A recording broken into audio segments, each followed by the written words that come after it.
Okay, इस question में सबसे पहले इन दोनों ऑब्जेक्ट्स के एक्सलेशंस मान लो। रॉड वर्टिकली नीचे जाएगी तो इसकी एक्सलेशन नीचे की तरफ a1 मान लो।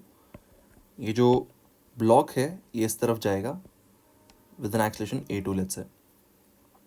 क्योंकि ये सरफेस पे रॉड और ब्लॉक कांटेक्ट मेंटेन करके रखेंगे, this is the contact surface, तो कांटेक्ट सरफेस के परपेंडिकुलर ये जो कॉमन नॉर्मल है उसके अलोंग दोनों की एक्सलेशंस सेम होनी चाहिए। तो ये वाला जो पॉइंट है जो कि रॉड पे है उसकी डाउनवर्ड्स एक्सलेशन है a1। ये जो पॉइंट है जो कि इस वेज पे है इसकी एक्सलेशन a2 होगी हॉरिजॉन्टल में। ये जो थीटा है, थीटा देखो भाई 30 डिग्रीज दे रखा है, तो अगर ये थीटा है तो ये थीटा मतलब 30 डिग्रीज, तो ये 60 डिग्रीज आ गया, दिस इज 60 डिग्रीज। और ये वाला एंगल तुम्हारे पास कितना आ जाएगा, this angle would be 30 degrees. So along the common normal मतलब इस डायरेक्शन में इन दोनों के एक्सलेशंस के कंपोनेंट्स सेम होने चाहिए। तो सबसे पहली चीज आती है a1 का cos 30 is equals to a2 का cos 60। तो यहां पर मेरे पास आ गया a1 is equals to a2। देखो इसको मैं sin 30 भी लिख सकता हूं, तो ये tan 30 डिग्रीज आ गया। So a1 is equals to a2 divided by √3। ये मेरे पास कंस्ट्रेंट रिलेशनशिप आ गया, इसकी और इसकी एक्सलेशन के बीच में एक रिलेशनशिप। अब देखो ये दोनों बॉक्सेस साथ में जा रहे हैं, ये इस पर स्लाइड नहीं कर रहा है। तो अगर मैं यहाँ पर खड़ा हो जाऊँ और इसको देखूँ तो ये मुझे रेस्ट पे दिखेगा। यहाँ पर खड़े होने के बाद इसका जब एफ बनाएंगे तो सूडो फोर्स को भी इन्वॉल्व कर लेना। तो मैं सारे के सारे फोर्सेस बना देता हूँ। एम को पहले से ही ब्रेक करके बना देता हूँ। M G sine 30 degrees, so M G sorry इसकी मास कैपिटल एम है, so capital M into G by 2। और यहाँ पर एम जी कॉस 30 डिग्रीज जो कि आ जाएगा M G into √3 divided by 2। Pseudo force कहाँ लगेगा, नॉर्मल कहाँ लगेगा, नॉर्मल लगेगा यहाँ पर, इसको n1 बोल दो। और क्योंकि तुम इस तरफ एक्सेलरेट कर रहे हो a2 एक्सेलरेशन से, इसके ऊपर जो सूडो फोर्स लगेगा वो इस तरफ लगेगा। सो इसके ऊपर जो सूडो फोर्स है वो इस तरफ लगेगा जो कि आएगा कैपिटल M इंटू a2।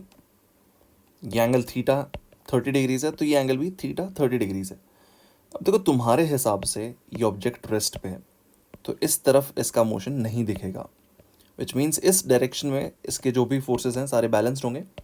तो कौन कौन से फोर्सेस हैं, ये तो नहीं है, ये भी नहीं है, तो एक फोर्स ये है और एक MA2 का cos थीटा वाला कंपोनेंट। यहाँ पर एक इक्वेशन मेरे पास क्या आ जाएगी, capital MG divided by 2 is equals to capital MA2 into cos 30 degrees. ये मेरी सेकेंड इक्वेशन आ गई। तो यहाँ पर मेरे को A2 की वैल्यू मिल जाएगी, A2 is equals to G upon √3। This is what I am getting.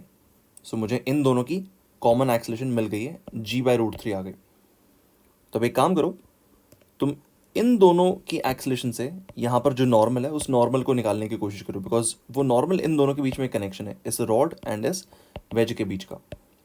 सो यहाँ पर ये जो सरफेस है, सरफेस इस तरह का है, यहाँ पर ये वाला एंगल 30 डिग्रीज है, यहाँ पर नॉर्मल लगाया रॉड ने N2 जो कि किस एंगल पे लगेगा, देखो ये एंगल अगर 30 डिग्रीज है तो ये एंगल भी 30 डिग्रीज हो गया, तो ये वाला एंगल 60 डिग्रीज हो गया।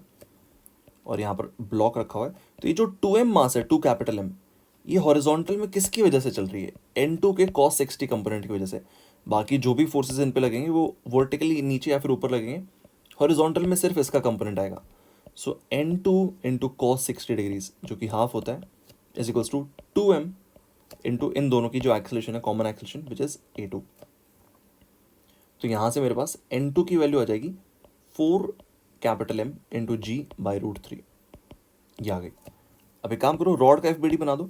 सो रॉड का जो एफ होगा वो कुछ ऐसा होगा, इसके ऊपर इधर पे N2 लगेगा और नीचे की तरफ स्मॉल mg लगेगा, अगर इसकी मास को स्मॉल m मान लें, और इधर से वॉल भी एक नॉर्मल फोर्स लगा रही होगी।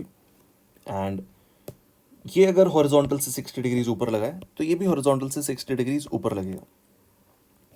ओके, ये इसको इस डायरेक्शन में कर दोगे तुम, दैट्स इट।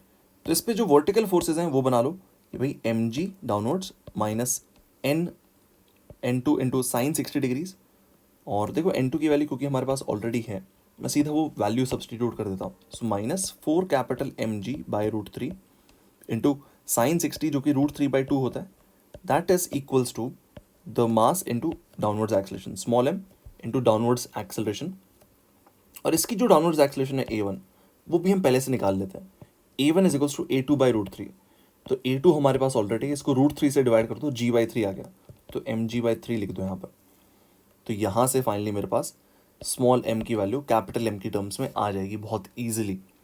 सो हर जगह से जी कैंसिल कर दो, जी कैंसल्स, ये √3 कैंसिल, यहाँ पर 2 आ जाएगा, ये इसको काट दो, ये m माइनस m/3 होगा 2m/3.